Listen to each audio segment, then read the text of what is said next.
சாப்பாடு ஆச்சாமா? ஸ்கூலுக்கு போகணும். 2 நிமிஷம் கண்ணா, சீக்கிரமா ரெடி ஆயிடும். சீக்கிரமா? நீ ரெடி ஆகு கண்ணா, நான் சாப்பாடு டிஃபன் பாக்ஸ்ல போட்டு வைக்கிறேன். சரிம்மா. கண்ணா, இந்த டிஃபன் பாக்ஸ். இத வந்துட்டமா, கொடுமா. அம்மா, அப்பா ஏமா சோகமா இருக்காரு? மழை பெய்யாதனால விவசாயம் சரியா நடக்கலப்பா, அதான் அப்பா சோகமா இருக்காரு.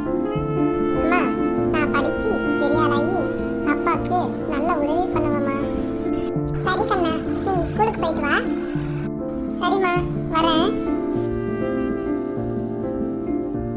குழந்தைங்களா, எல்லாரும் வந்துட்டீங்களா? Yes sir. இன்னைக்கு நாம மழை நீர் சேகரிப்பு பத்தி பார்க்கலாம். மழை பெய்யும் போது நாம அதை சேகரிச்சு வைக்காம அது மழை நீர் வீணா போகுது. அதுக்கு நாம வீட்டு பக்கத்துல தொட்டி அமைச்சு கூரை மேல விழுகிற மழை நீரை அந்த தொட்டியில சேர்த்து பயன்படுத்தலாம். மழை இல்லாத காலங்கள்ல அந்த தொட்டி நீர் இருக்கிற தண்ணீரை நாம பயன்படுத்திக்கலாம். இதனால நம்மளுடைய நிலத்தடி நீரும் பெருகும். ஆஹா, இந்த யோசனையை விவசாயத்துக்கு பயன்படுத்தினா எப்படி இருக்கும்? சரி குழந்தைங்களா, பாடத்தை எழுதிக்கோங்க. சரி குழந்தைங்களா, இனி நம்ம நாளைக்கு பார்க்கலாம். அப்பா, அப்பா. என்ன கண்ணு?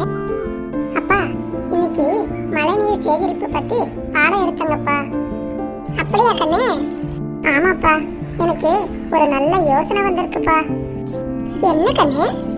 மழை பெய்யும் போது நம்ம கூரை மேல விழுற மழை நீரை நம்ம ஒரு குளம் தோண்டி அதுல சேமிக்கலாம்ப்பா. அந்த மழை நீரை சேமிச்சு நம்ம விவசாயத்துக்கு பயன்படுத்தலாம்ப்பா. மழை இல்லாத காலத்துல அந்த தண்ணியை பயன்படுத்திக்கலாம்ப்பா. இது ரொம்ப நல்ல யோசனை கண்ணு. உடனே இந்த யோசனையை கிராமத்து தலைவர்கிட்ட சொல்லி ஊர்ல ஒரு குளம் வெட்ட சொல்லுங்க கண்ணு. நீங்களும் மழை நீரை சேகரிச்சு வைங்க. மழை நீர் உயிர் நீர்.